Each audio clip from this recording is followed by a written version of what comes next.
جانا ہے تو اس قسم کے علوم، حالانکہ اس قسم کے علوم کو جہاں پر آپ کو یہ پڑھایا جائے کہ مہمان کو کیسے شراب پلائی جائے، اس کے لیے کیسے کیسے شراب وغیرہ کا جو ہے تیار کیا جائے،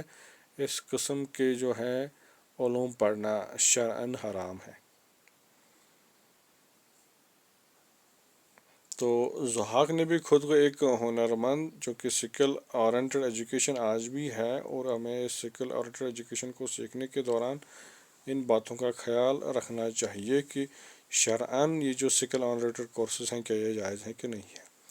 من مردی ہنرمند، میں ایک ہنرمند انسان ہوں، و ہنرم ساختن خورشہ و غذائی شاہانہ است، اور میرا ہنر یہ ہے کہ میں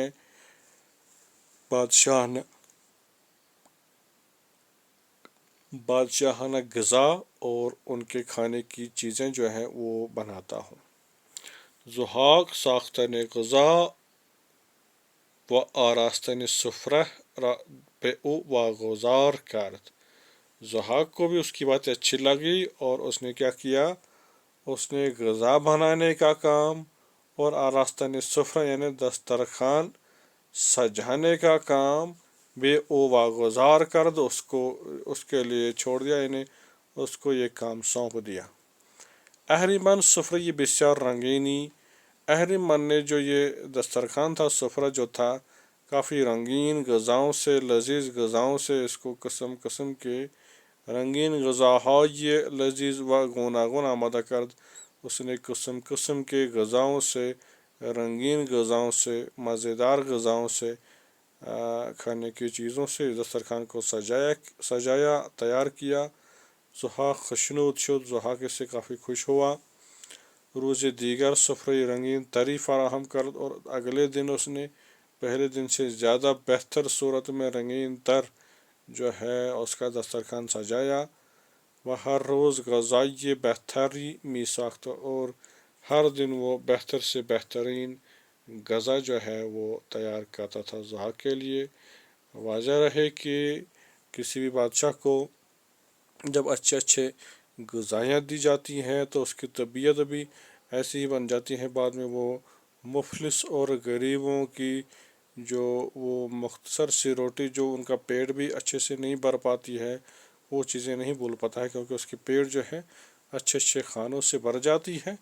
اور وہ اس چیز کو بعد میں درک نہیں کر سکتا، سمجھ نہیں سکتا، وہ لوگوں کی اچھی خدمت نہیں کر سکتا ہے۔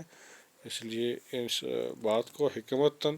بادشاہوں کو ذہن میں رکھنا چاہیے۔ روز چہارم، چوتھے دن، ضحاک شکم پرور چنان شاد شد۔ شکم پرور ضحاک جو ہے اس قدر خوش ہوا کہ رو پہ جوان کرد، اس نے اس جوان کی طرف منہ کر کے کہا۔ کیا کہا؟ یعنی جس طرح سے بادشاہ کوئی خوش ہو جاتا ہے اپنے کسی نوکر سے روز روز کو اچھے اچھے کھانے پکوان بنا کے دے، پھر اس کو خوش کرنے کے لیے اس سے کہتا کہ بتاؤ تمہیں کیا چاہیے۔ ہرچ آزوداری از من بخواہ، اس نے بھی یہی کہا، بتاؤ تمہاری کیا تمنا ہے، مجھ سے تلاش کرو، مجھ سے مانگو، میں تمہیں وہ چیز دوں گا جو تم چاہو گے۔ اہریمن کی در دنبال چنین فرصتی بود، اہریمن جو ہے، شیطان جو ہے، یہ اسی موقع کی تلاش میں تھا۔ در دنبال چنین فرصتی بود یعنی اسی موقع کی تلاش میں تھا۔ وگفت اور کہا، شاہا دل من از مہر تو لبریز است، میرا دل تمہاری محبت سے لبریز ہے، یعنی میں کافی خوش ہوں آپ سے، آپ کی مہربانی سے، آپ کی بادشاہت سے، یعنی وہ میٹھی زبان والا بھی بن چکا تھا۔ وہ جو شادی تو چیزی نمی خواہاں، میں تمہیں سوائے خوش کرنے کے کچھ نہیں چاہتا ہوں، یعنی میرا کام صرف تمہیں خوش کرنا ہے اور مجھے کچھ نہیں چاہیے۔ حالانکہ دنیا میں کوئی ایسا آدمی نہیں ہے، کوئی انسان نہیں ہے جس کے مقصد نہیں ہوتے ہیں پیچھے۔ تنہا ایک آرزو دارم، صرف مجھے ایک تمنا ہے، وَأَنْ ان کی وہ یہ کہ اجازت دی ہی کہ تم مجھے اجازت دو گے، دو قطف تورا از راہ بندگی بھی بوسا، میں تمہارے دو قطف کو، قطف کندھوں کو کہتے ہیں، از راہ بندگی میں ان کو بوسہ دوں، ان کو چوموں، یعنی میں چاہتا ہوں کہ ان کو بندگی کی خاطر میں تمہارے کندھوں کو چوم لوں۔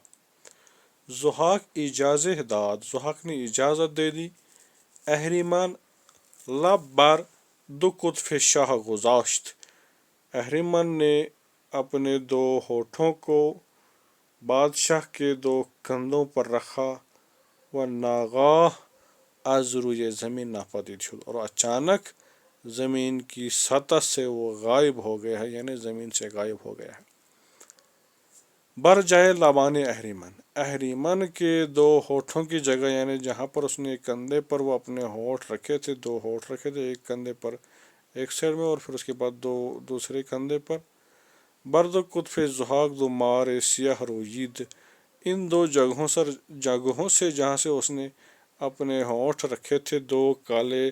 سیاہ جو ہیں سانپ پیدا ہو گئے ہیں۔ مارہرا ازبن بریدن، جب یہ سانپ نکلتے گئے تو ان کو تلواروں سے کاٹ دیا گیا کندھوں سے۔ اما لیکن فوراً بھی جائے انحس، فوراً ان کی جگہوں پر دو مارے دیگر روید، دو نئے سانپ جو ہیں پیدا ہو گئے۔ ضحاک پریشان شد، ضحاک اس وجہ سے پریشان ہو گیا، وہ درپیش چارہ افتاد، اور اس کی چارہ جوئی تلاش کرنے لگا کہ اس کا کیا حل ہے، یہ کیسے یہ مسئلہ حل ہو۔ یعنی جب کوئی پھنستا ہے تو اپنے کھانا بنوانے کے ہاتھوں سے پھنستا ہے، اور پھر اس طرح سے پریشانی میں پڑ جاتا ہے کہ اس کو اس چیز کا اندازہ نہیں ہوتا ہے۔ میں آپ کو ایک مثال دے دوں، جموں کشمیر سرکار میں محبوبہ مفتی سے پہلے جب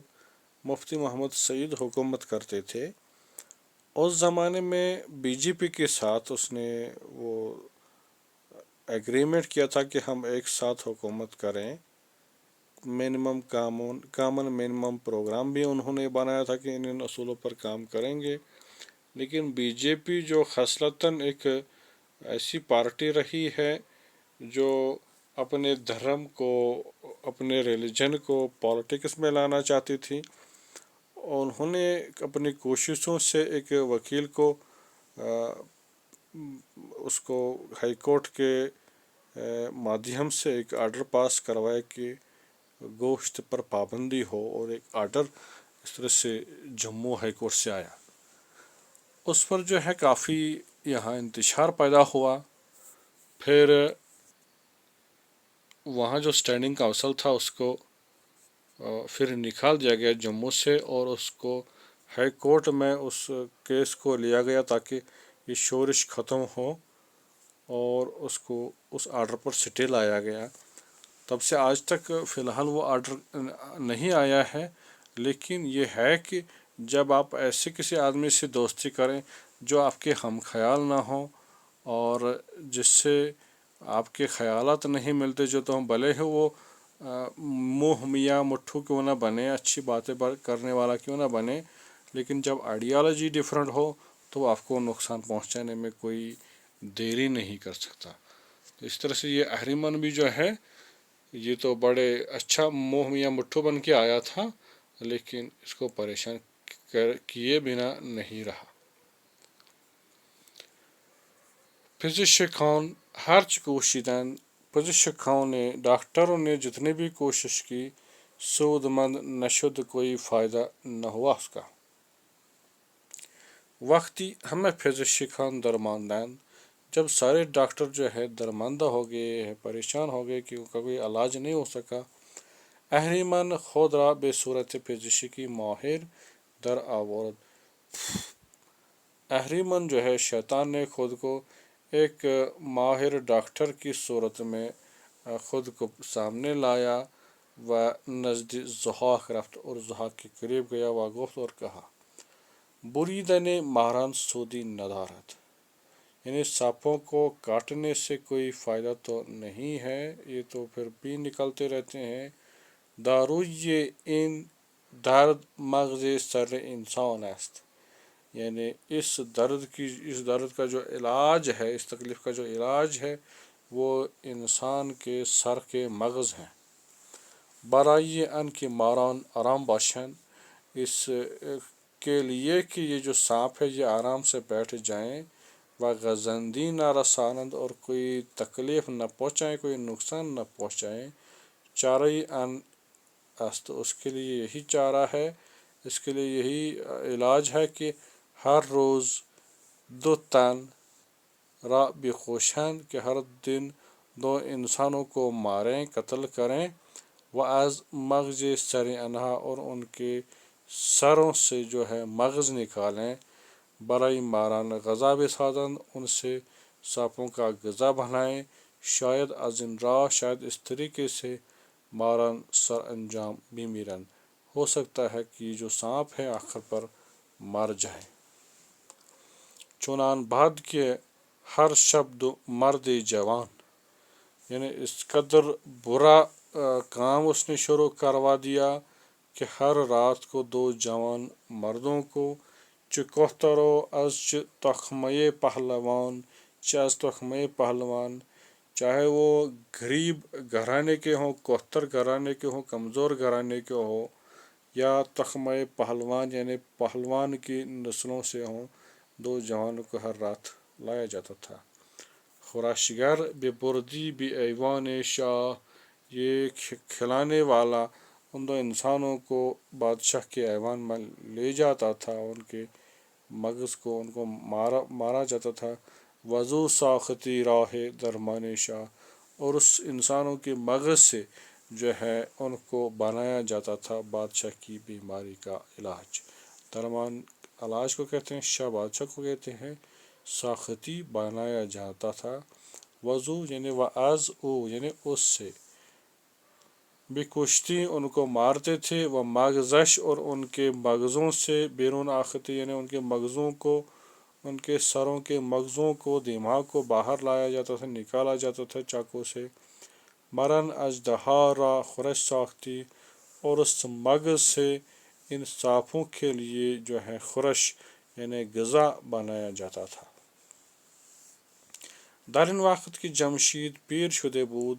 اس زمانے میں چونکہ یہ جمشید بوڑھا ہو چکا تھا، یہ ایران کا حکمران تھا، ضحاک فرصت را غنیمت دانست، ضحاک نے موقع کو غنیمت جانا، و بے ایران تاخت اور اس نے ایران پر تاخت کیا، انہیں حملہ شروع کر دیا۔ جمشید تاب نہ برد نہ آورد و گرفتار شد، جمشید کو تاب نہیں رہا اور وہ مقابلہ بھی نہیں کر سکا، اس طرح سے وہ گرفتار ہو گیا ہے، اریسٹ ہو گیا ہے۔ ضحاک سالیان دراز بے ظلم و بیداد بادشاہی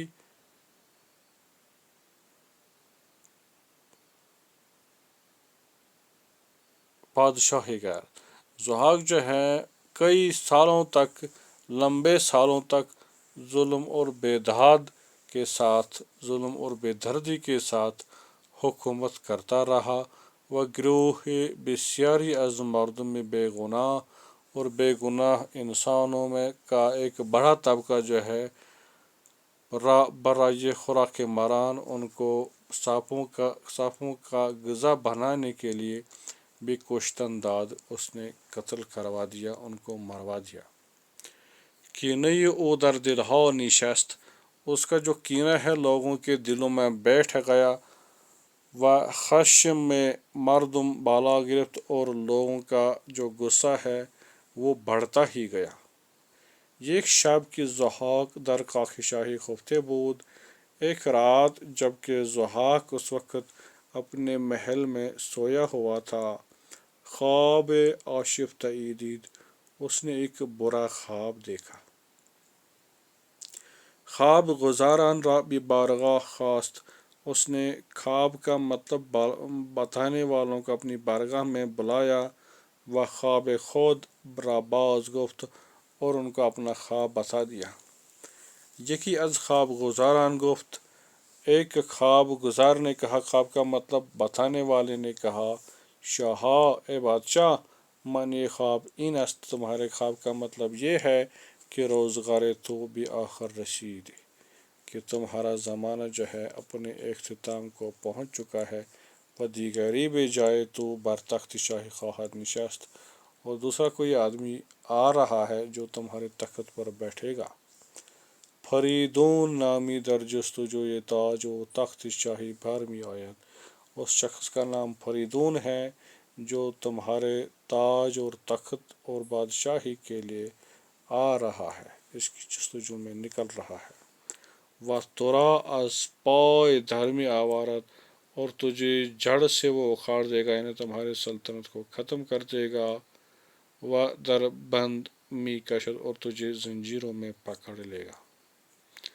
از شنیدن ان سخنان، ان باتوں کو سننے سے ضحاک بے ہوش شد، ضحاک بے ہوش ہو گیا۔ چون بے خود آمد، جب ہوش میں آ گیا، در فکر چارہ افتاد، اس مسئلے کا چارہ تلاش کرنے میں لگ گیا۔ پس دستور داد، اس کے بعد اس نے حکم دے دیا، دستور دے دیا، تا سراسر کشور را بجوین، تاکہ وہ اپنے پورے ملک میں تلاش کریں، و فریدون را بیابند، اور جہاں کہیں فریدون کو، چاہے بچے ہو یا بڑا ہو، اس کو پائیں، و پیش او آورند، تاکہ اس کو اس کے سامنے لایا جائے۔ تو یہاں تک جو ہے پہلا حصہ جو ہے داستانی کاوی آہنگر کا جو ہے ختم ہوا چاہتا ہے۔ اس کے بعد کچھ کلمے ہیں، کچھ تراکیب ہیں نیچے دیے ہوئے ہیں، اور ضحاک سوالات بھی ہیں اس لیسن کے حوالے سے، ان کا جواب بھی نیچے دیا ہوا ہے۔ میں امید کروں گا آپ ان سوالوں کو پڑھیں گے، سوالوں کے جواب بھی ترجمے کے بعد دیے ہوئے ہیں، اس کو بھی پڑھیں گے اور اچھے سے سوال بھی سمجھ پائیں گے۔ اور میں امید کروں گا کہ یہ کہانی بھی آپ اچھی طرح سے یہاں تک سمجھ چکے ہوں گے، تو اس کا دوسرا حصہ دوسرے لیکچر میں پڑھیں گے انشاءاللہ۔ فی الحال کے لیے اتنا ہی، شکریہ۔